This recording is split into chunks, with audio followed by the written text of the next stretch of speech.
Hi there, it's Michelle Bursell, psychotherapist and creator of the Feel Every Emotion as Love process.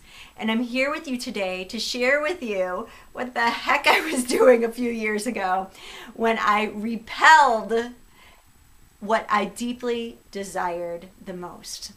So this goes back a few years prior to being married, and my deep desire was to find my soulmate, was to find the one.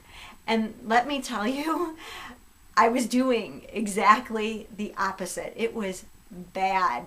It's not even I had bad dates. I couldn't even get a date. And for over a year, I could not get a date. So even though I had this deep desire to create something and to bring forward something into my life, it seemed like no matter what I did, I was spinning my wheels. It wasn't happening. And I'm sharing this with you today because I've had the privilege and honor to talk and meet with some of you over the phone or through the telesummits that I've been a part of recently. And I'm hearing something very similar. You know, that in some areas of life, things are going really well and you're happy with them. And there's one or two other places where you're like, I have wanted to make this change happen in my life for so long and I feel stuck. And I know what that's like. You go from, wanting to take action, doing anything and everything that you can, and going for it, and then feeling depleted and burnt out when it doesn't happen, to going to the opposite end of the spectrum where you're like, you know what, I don't really want that anyways, I'm okay, to, just saying, I don't know what else to do but pray for a miracle. And I've done all of those, and I'm still a huge believer in praying and in miracles. And I believe miracles happen each and every day if we are open to them and are able to receive them. Now, this kind of leads me to a story about miracles, and it's actually a joke. You've probably heard of it. I might butcher it a little bit, but I think you're going to get the gist. It's of this guy who was like in some sort of flood. And his house is flooding. He goes up on the roof and he's like, you know what? I've got faith. All is going to be good. I'm going to be saved. And then a rescue boat comes by and he's like, no, I have faith. All's good. Going to be okay. Rescue boat leaves and the water keeps rising. Another boat comes by. Come on, get in. We can help you. No. The guy says, I'm good. I have faith. I'm going to be saved. And what he was thinking in his mind was that the rain was going to stop, the water was going to stop rising, and all was going to be good in his world. This was what he was praying for and believed in. Next, the water's like getting really high up by his chest, and a helicopter comes by and drops a ladder and says, come on, buddy, climb this ladder, I'll save you. And the guy says, water's like gurgling by his mouth. He's like, I believe I'm going to be fine. I'm going to be saved. And then, of course, he crosses over and he turns to God or whoever his higher belief is in and says, what the heck? I had this perfect faith and you didn't save me. And God says, what do you mean? I sent 2 boats and a helicopter. And so the whole point is that what his version of a miracle wasn't exactly it. And so therefore he wasn't able to receive the guidance and the support that's there to help him actually get exactly what he wants. And that's exactly where I was, that sometimes we do get the miracle, right? Like exactly how we envision it, exactly how we want it.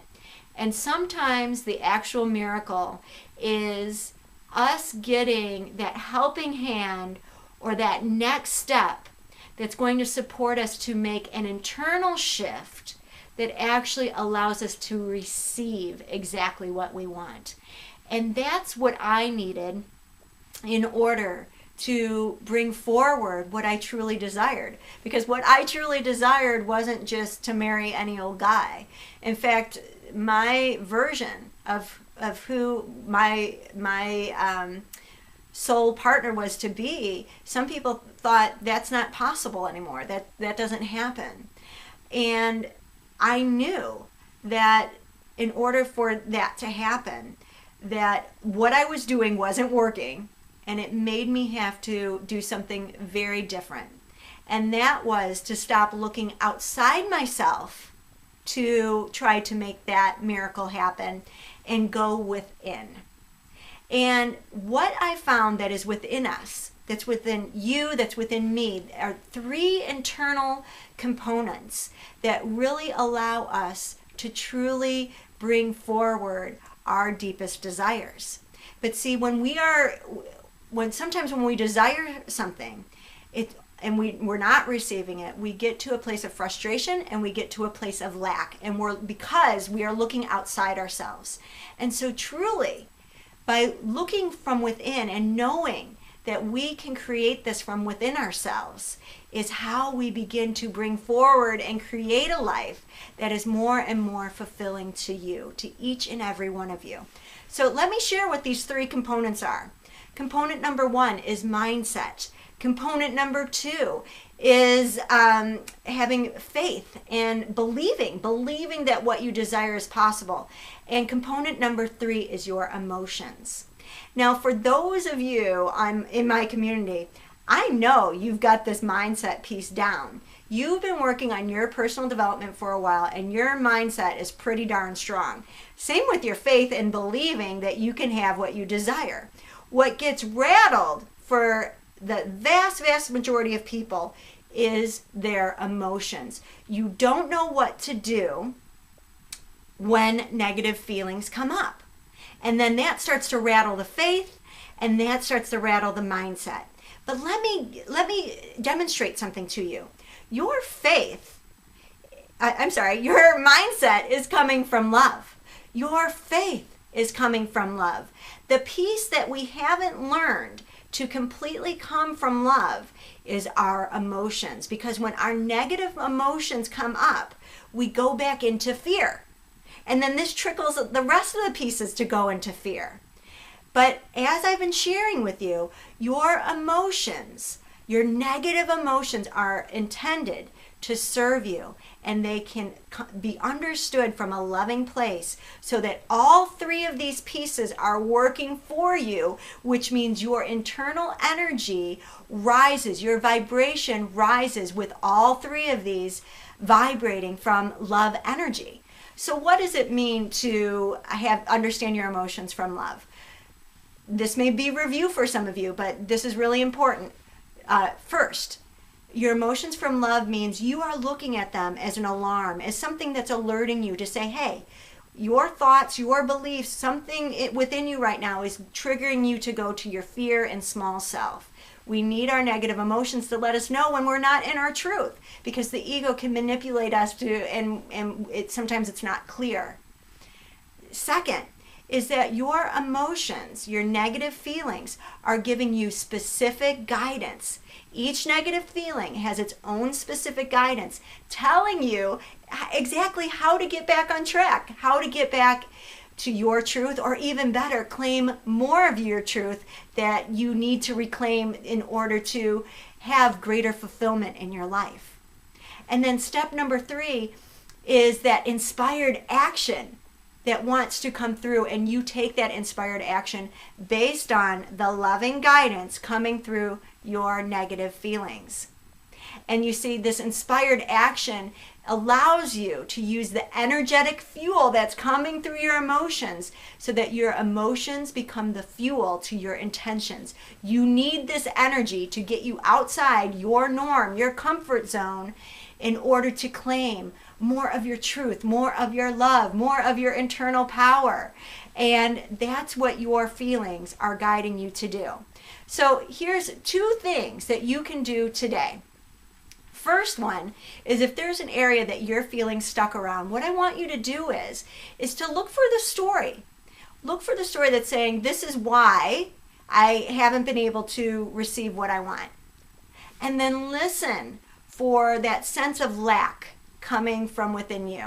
Like there's some lack about you or your life that's not allowing this. And then shift the lens to see how this part of you that you judge as lack actually has value, actually has important value that is waiting for you to reclaim. And when you see this, this will increase your vibration. This is really just bringing up, leveling more love within you. Now, the second piece is, if you're saying, you know what, I need to do something radically different. I am ready. I am ready to receive, and I need to really take that hand and have someone help me with this. What I'm going to be sharing with you in the next upcoming weeks is my Unrecognizable You Partnership Program. And this is my very personal, one-of-a-kind program where I literally partner with you, and you are committing to you at a high level, where we are saying, let's get to this core stuff that's keeping this emotional piece not in alignment with the mindset and with the faith, and really making sure all of you is on board and recognizing how your internal self holds the key to everything and that you desire. And that's what we would be working on. Now, there's going to be an application process to this because this is so personal. You're getting unlimited access to me. You can hear more about this at www.michellebursell.com/coaching. And if you scroll down to the end of the page, you'll get a form that can get you started to set up on this path. So for those of you who are like, I don't want to wait a couple of weeks to hear about the full-on program, we'll get you started right away. But what this is having unlimited access to me so that we can really get into the nitty-gritty and really make an internal shift. So both of these steps are here for you so that you can begin to do something outside your norm and really say, I've got to do something different in order to claim my desires. And what I hear from so many people is that they want to make a change, but yet they're afraid to take a step outside their norm. This is what's required of you. Choose step 1, choose step 2, but make a choice for you. So I'm so grateful that you are part of this community. Until next time, continue to be fearless and choose love.